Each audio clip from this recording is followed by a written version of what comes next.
construction loans made easy. In this conversation, we chat with Peter Childs of Childs Development on return on investment in custom home building, primarily for homeowners who are building their primary or secondary home. We also touch on spec homes as well. We also touch on outdoor spaces, budgeting strategies, and managing timelines for effectively and successfully managing a home build. I hope you enjoy. Peter, thanks for joining. I really appreciate the opportunity to have a conversation about this. Broadly, as you know, we're going to talk on return on investment. But, the focus is really going to be those homeowners that will be building their own home, either as a primary or as a secondary home. I guess just broadly initially, when you think about return on investment in this particular vein, I guess what are you thinking about? How would you define return on investment? Yeah. Well, first of all, thanks for having me. Appreciate the opportunity. I don't know where to begin. There are for us the biggest thing, as far as diving into specifics. For me, what I have control of initially, a big thing that I see with people, basements. Basement depth is a big one. And taking a step back for a second. For me, the way that I kind of visualize return on investment, I always go into a project with our clients thinking, how can they double dollar for dollar their initial investment? So, which is a great, certainly, yeah. And that might be ambitious, but that's generally my mindset going into a project. So if somebody comes to me and says, one of our clients comes to me and says, do you think that going from a 10-foot basement to an 8-foot basement makes sense, to save costs? I always tell them, no, absolutely not. And that was one of the examples that I was going to give you is basement depth, and then ceiling height on the first floor, which really doesn't really have a cost implication early on. Obviously, if you're under construction, and the client says, well, we don't like 9-foot ceilings, we want 12-foot ceilings. That, of course, changes everything, the roof lines, everything. But in the planning phase, it's a pretty easy value add. Doesn't cost the client really anything, which is kind of why we take so much time up front designing our projects. So those are two really big ones, ceiling heights and basement, finished basement depth. As far as the basement goes, our minimum and our threshold is we always finish the basements at 9 feet. We have some clients who say we want a 12-foot basement. So unless you're putting like a sport court or something like that down there, it doesn't really, it's not, I tell people, once you get over 10 feet, you really don't notice the difference. So basement depth and ceiling heights on both the first and second floor are two really big ones that we try to encourage. To touch on that basement depth, so in some urban areas when you have existing homes, right? And in some cases, you've got clients that will try to, the house has good bones. You'll hear that term quite a bit, right? So digging down to create a larger basement is something I see quite a bit from the client side. Is that when we talk about return on investment, there's going to be an investment there. So I would can I assume that the cost to do that would be a lot more if you're starting from a clean slate in a brand new home?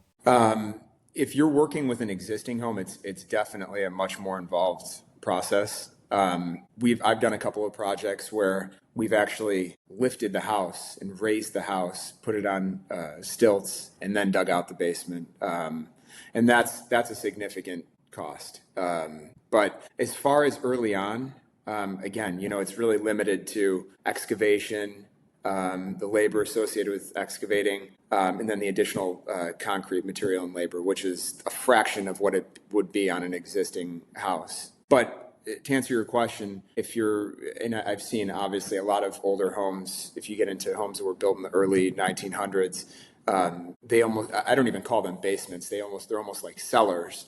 They are scary, creepy cellars at times. Exactly. On something like that, I think you pack a bigger punch, because again, if you're working with a 7-foot basement, you're really relying on that space to finish it. it's not really a truly functional space. So gaining that extra 2 feet of depth really transforms the space into something that you can have kind of a separate quarters for kids, or an in-law suite down there without having to duck your head and worry about bumping your head everywhere. But I think that the short answer is it packs a bigger punch in terms of return on investment on an existing home where you're doing a substantial heavy renovation. But the only downside is it's more expensive.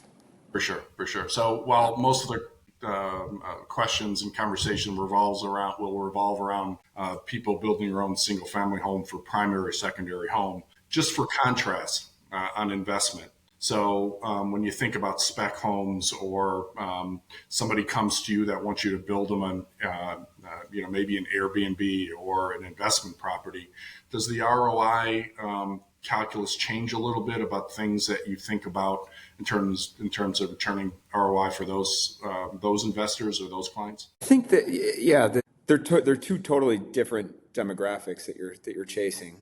You can call it, with an Airbnb, you're trying to amass and cater to the mass population. So you're almost chasing the trends more so than on a single family. Single family, obviously, we try to toe the line of designing a home specific to somebody's needs, to that client's needs. Also, we're trying to keep resale in the back of our mind and their mind. So that's my job. And sometimes, I'll be honest, sometimes I butt heads with our clients, just because I look at things through a little bit different lens than most custom builders, because we do spec homes as well. So I sometimes have a hard time separating that a custom home is not a spec home. So at the end of the day, they appreciate that I'm giving them, my 2 cents for resale purposes. But oftentimes, again, I toe the line of trying to design the home to their needs, to our clients' needs, while trying to keep in mind that, who knows, you get relocated for a job, or Life happens. You have no idea what happens. So that's right. You always want to. You struggle from time to time in these conversations early on with clients' desire to build a home that will be functional for them. They're thinking, of course, for the next 20 years, probably. But at the same point, you're in the back of your mind thinking about, okay, what do we need to do to make sure that if they have to sell this home, that it won't be an albatross on the market, that it will take them more time to sell, and thus probably lead to a lower resale price. No question. For me, I always want our clients to be happy. Obviously when we build the house and they move in, but I also want them 10 years down the line to come back to me and say, you know what, you were right. You were right about doing this, that, and the other. So it's like you said, it's a balance, and everybody's different. Every client is different. So when you think about designs, design trends change over time. When you think about whether it be floor plans, materials, granite was big for a long time. Now that's changed, just as an example.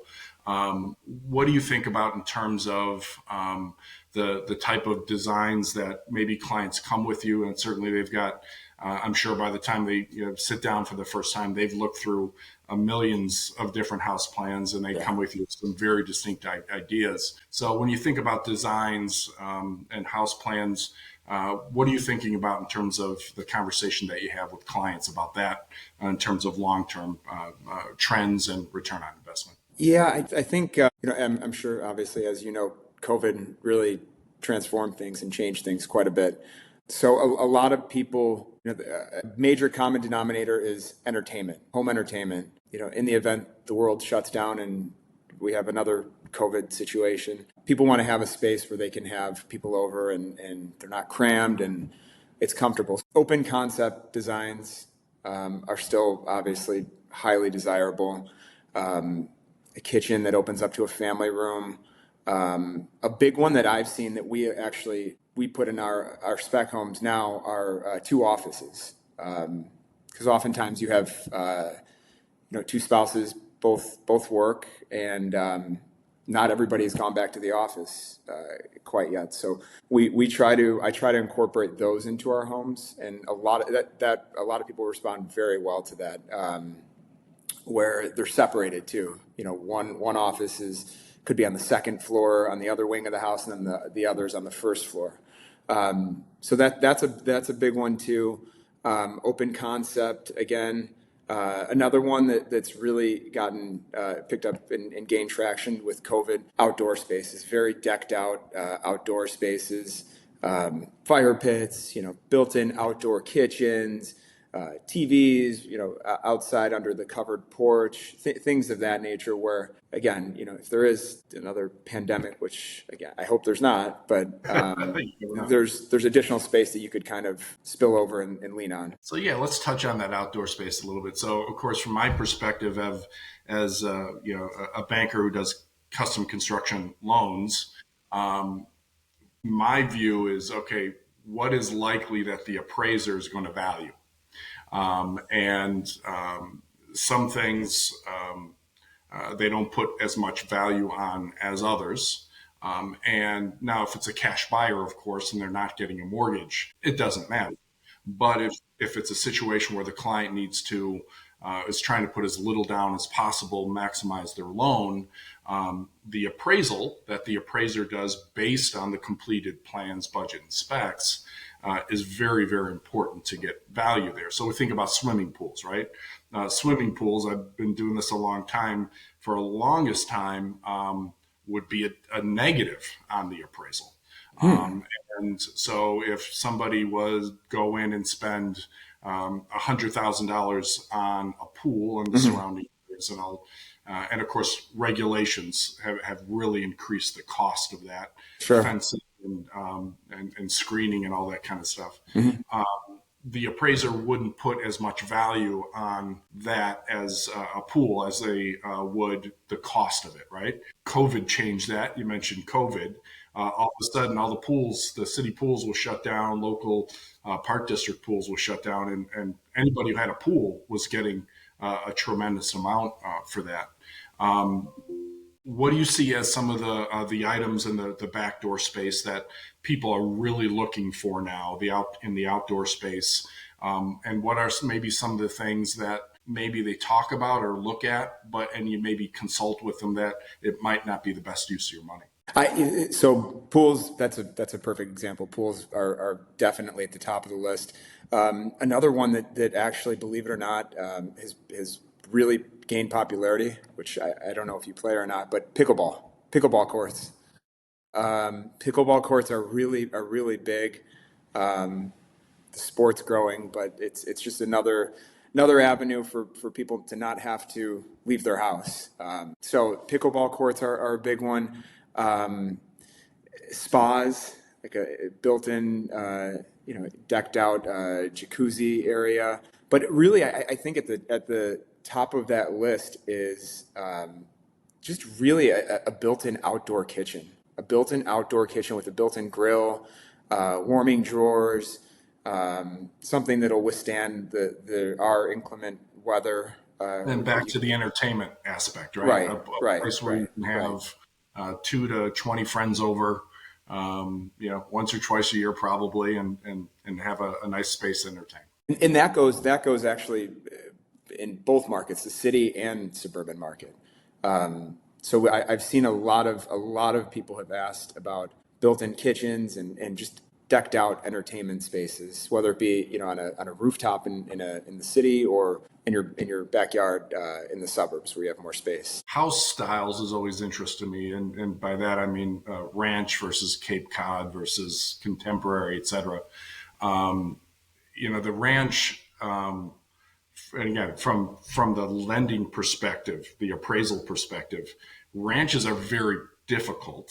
Is that right? Really? To appraise out because, as you know, the square footage on appraisal is above grade, right? Above ground. Sure. So you could have a traditional home that has 2,500 square feet and an unfinished basement. it's going to be a 2,500 square foot home with a 2,000 square foot basement. Sure. And that's, so the appraisers, they value that above grade square footage more than they do below grade. So on a ranch, technically, that is below grade. Even if it's a walkout basement, it's below grade. So it's not as much of an issue if ranch homes are very prevalent in the area, because that allows the appraiser to have a lot pull from a lot of different comparables. Sure.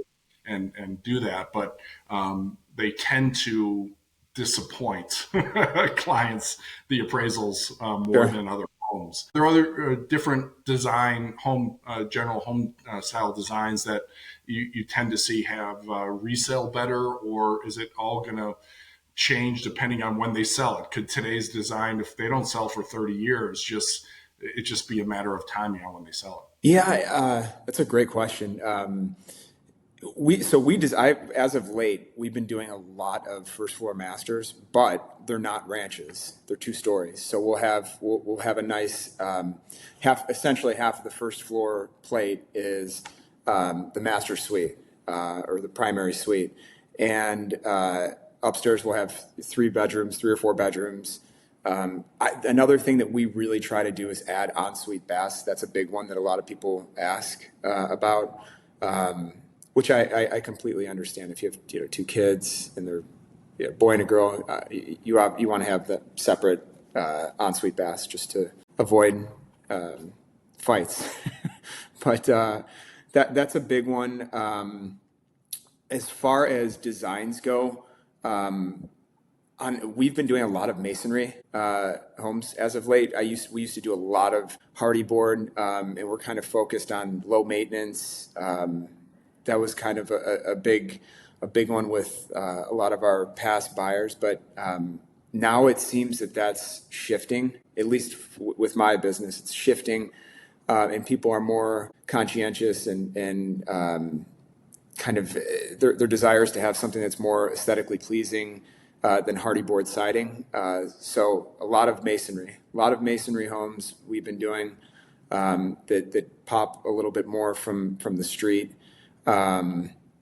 But the first floor master is a real big one, and part of it is because of master, Peter, because over the years that's really flipped, right? I mean, 15, 20 years ago, most homeowners would say, geez, I don't want to be that far away from the kids, right? But I've heard a lot of clients say now definitely want a first floor master. Is some of that dependent on whether they have children, the age of the children? If they have 3, 5, 7-year-old children, are they less likely to want that first floor master, or do they still want that first floor master just because it's nice and convenient? I think you kind of hit it there. I would say 90% of the people that we do first floor masters with, they do have kids they're a little bit older. And when I say a little bit older, I mean 11 years old plus. So, they're self-sustainable. The parents are comfortable having them on a different floor. Gives them, their own privacy as well. But maybe 10% where they have 10% of our clients have, the 3-year-old on the second floor. But again, nowadays it's so different than when I grew up. There's nanny cams, and if a pin drops, you get a notification in the room. So it's very, very different. Specific items that people might splurge on.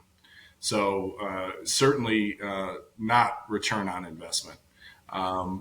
What are some of the craziest things that people have wanted to design and just that you're not getting your money out of?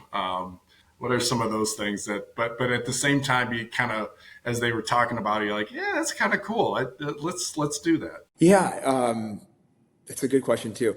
I'm going to give you a boring answer just because, again, I tend to, I'm not like every other custom builder. I really try to talk people out of those spending habits that really don't yield a good return. And again, it causes friction early on with me, but they appreciate it in the end. But really, the big one that I've seen is people who don't cook at all. people who do not cook at all. They are purely takeout, not every day of the week, but 5 days out of the week.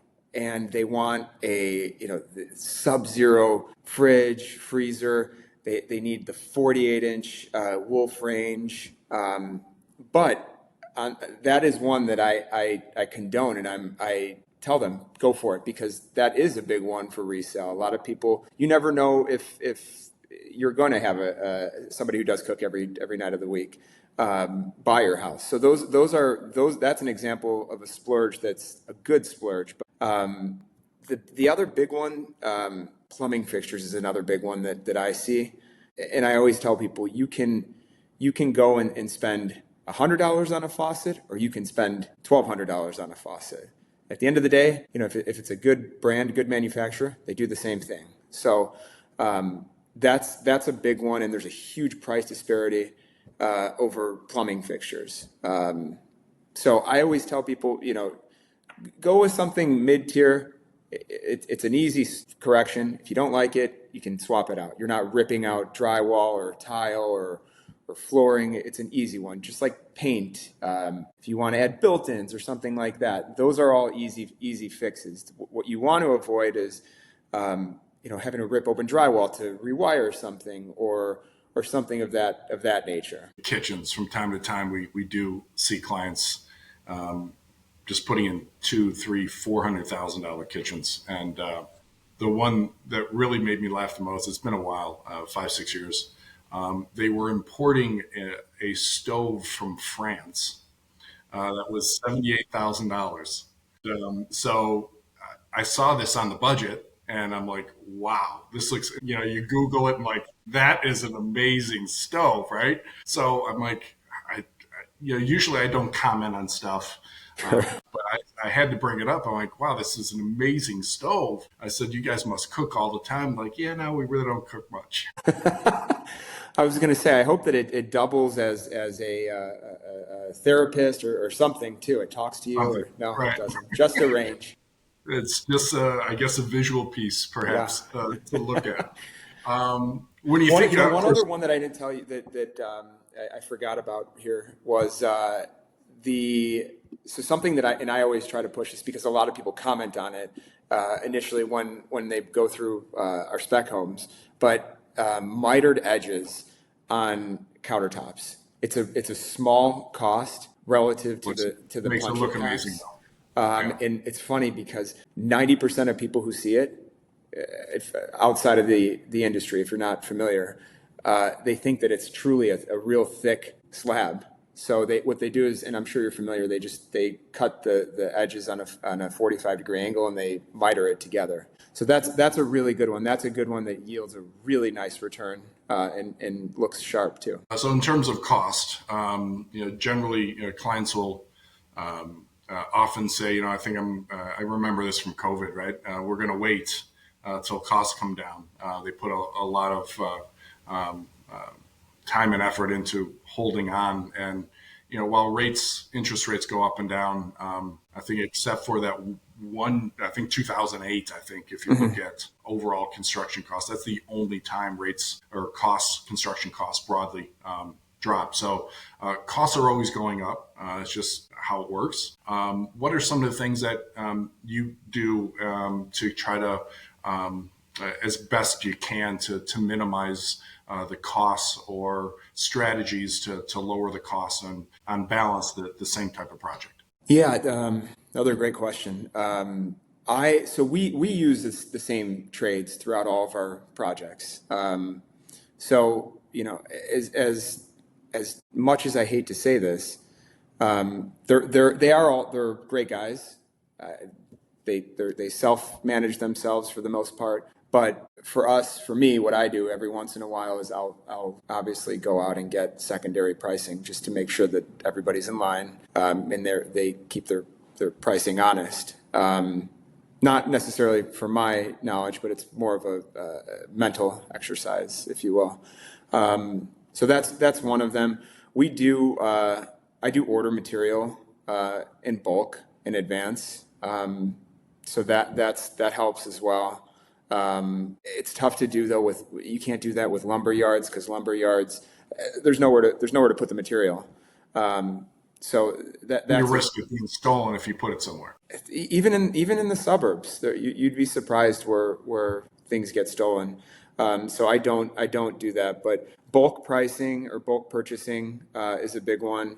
And then again, just really keeping our subcontractors on their toes by getting secondary pricing and kind of keeping them honest is a big I would one. imagine bulk purchasing really is only prevalent with more established, larger builders like yourself.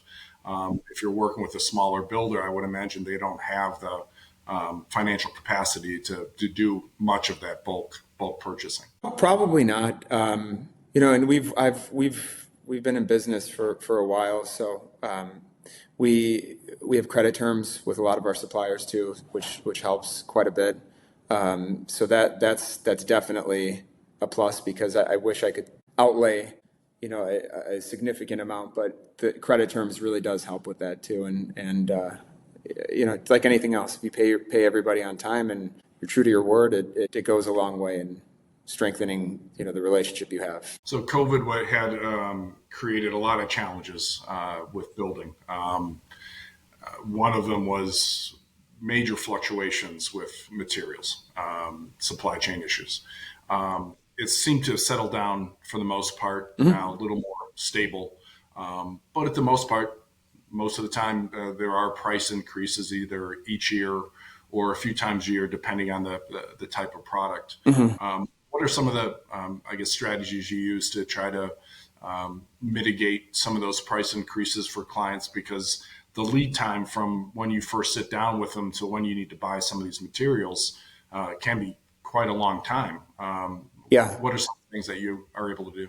Yeah. So, initially after COVID, just because things were so unpredictable, we started putting together and proposing cost plus contracts, which, whatever the cost is plus my fee is, that's what it is. And I got a lot of pushback on that, and understandably so. People, you want to stick within a budget, and it's incredibly stressful. You have no idea where things are going to land. So oftentimes people would say to me, okay, fine, we can cap it at a certain amount, and that put me on edge. So now what I do, and it's like you said, things have calmed down quite a bit, and I have enough going on where I have a pretty good pulse on what things cost right now. But what I do now is on top of, I give clients a base price and tell them this is what it is right now today. And then I'll build in a 3% contingency plus or minus, which is a number that I'm comfortable with. And I tell our clients, look, it is a low number, but I'm comfortable enough with where with. Well, it means you're doing some due diligence in terms of what your actual costs. Yeah, yeah. And I tell people up front, I tell them, look, I would bank off of this being gone. You have to look at this number, look at the base number plus the 3%, set the expectation up front we're probably going to tap into that. And from where I see, it's half the time it's the builder, half the time it's the client saying, we're this far in it. Let's upgrade the cabinets. Let's do upgrades on this. And because I think after clients have that initial shock of that big number, and then they bring it down a little bit, they close, they start the project. They get used to the number then, right? Yeah, So yeah. a little more is not that much more. Yeah, exactly. And it's funny, last week, I had a phone call last week with somebody who's interested in one of our houses, and I explained and walked through all of it, and I said to him, here's the base price plus the 3%, plus or minus, call it contingency. And their agent asked me, she said, well, what happens if it's less than the total cost? And I said to her, in all the time I've been doing this, I have never seen a supplier reduce their prices. So it's always up. So I think a lot of it is just as long as you manage the expectation up front, it's relatively smooth sailing. The other really big thing too that, and I'm sure you're aware of this too, is throughout the process, there's certain periods where the homeowners have to purchase things. And that's another one up front that I tell a lot of our clients, I'm not going to ask you for a deposit on concrete or lumber, but I'm not going to go on Wayfair or an online vendor and order 27 light fixtures. That's on you. You order them, you give me the receipt, and then at the next construction draw, it's kicked They back get to you and you're reimbursed. reimbursed. So that's something that a lot of people have shock with if you don't tell them early on that, look, there are some items that you're going to have to pay out of pocket. It's all coming back to you. It's all included in the budget, but you need to be comfortable floating certain line items at certain times. One note on cost plus contracts, and there's all sorts of variations, but generally the two contracts are fixed fee and cost plus, right? And we joke, my team and I joke when the topic comes up that every contract is a cost plus contract, whether it says it's fixed fee or not. It is cost plus, because you have a builder that wants to build a house for X, and their lumber goes up 30%. I can almost guarantee that they're not going to eat that as part of their profit. They're going to let you know that the lumber costs went up, and they've got to pass that along. Yeah. So no question.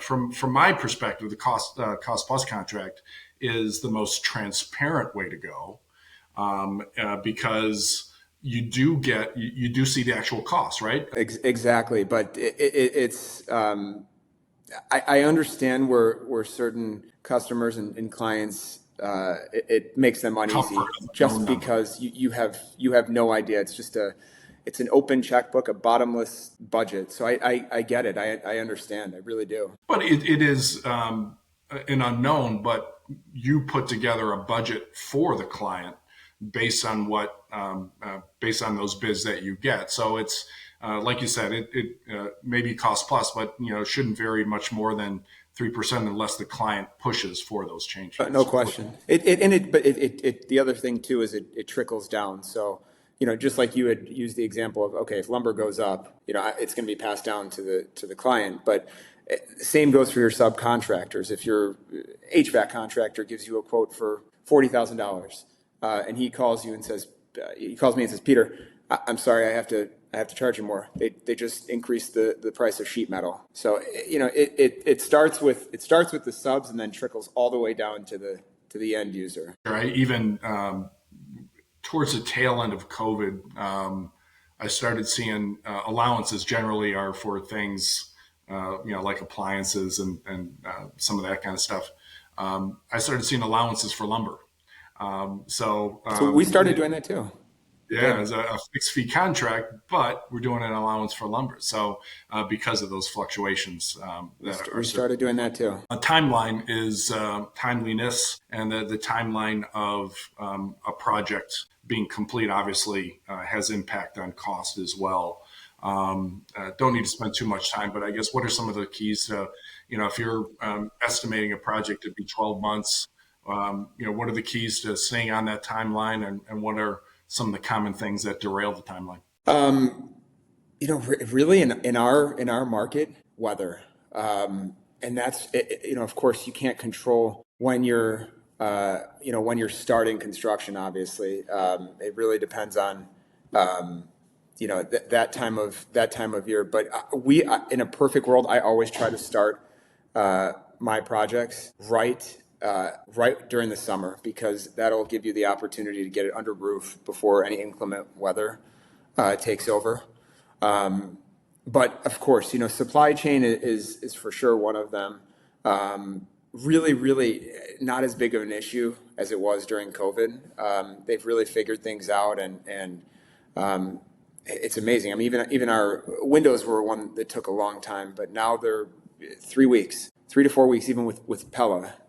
So it's a quick turnaround. But really, inclement weather, I would say lack of the ability to make a decision from the client's perspective. We have people who bring on designers, which can certainly complicate the process a little bit.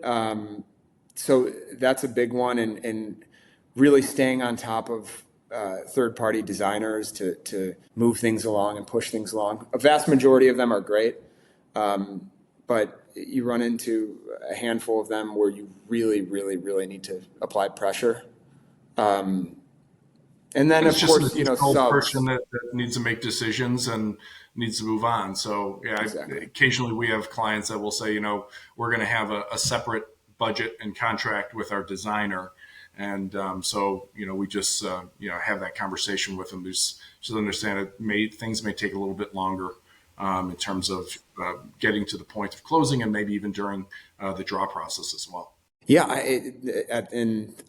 that's one of the reasons why we bring, if someone does engage a designer, I tell them I would like to meet them as soon as possible, as early as possible, because I've had my share of jobs where it's drywalled, everything's drywalled, all the electric is done, nothing has changed from the plan that everybody approved, and we're cutting open walls to move sconces and add this, that, and the other. So it's if is just like I had said before, if you're upfront as early as possible with the customer on costs and so on and so forth. Same goes with the designer. If they're part of the program early on, it's generally smooth sailing. Peter, I appreciate you taking the time. This was a great conversation. Yeah, likewise. And I hope people who are watching this get a good idea in terms of return on investment, things to be thinking about. We'll have your contact information in the posts if anybody wants to reach out. But thank you for all your time today. Yeah, appreciate it. Thanks for having me, and I'm sure we'll talk soon.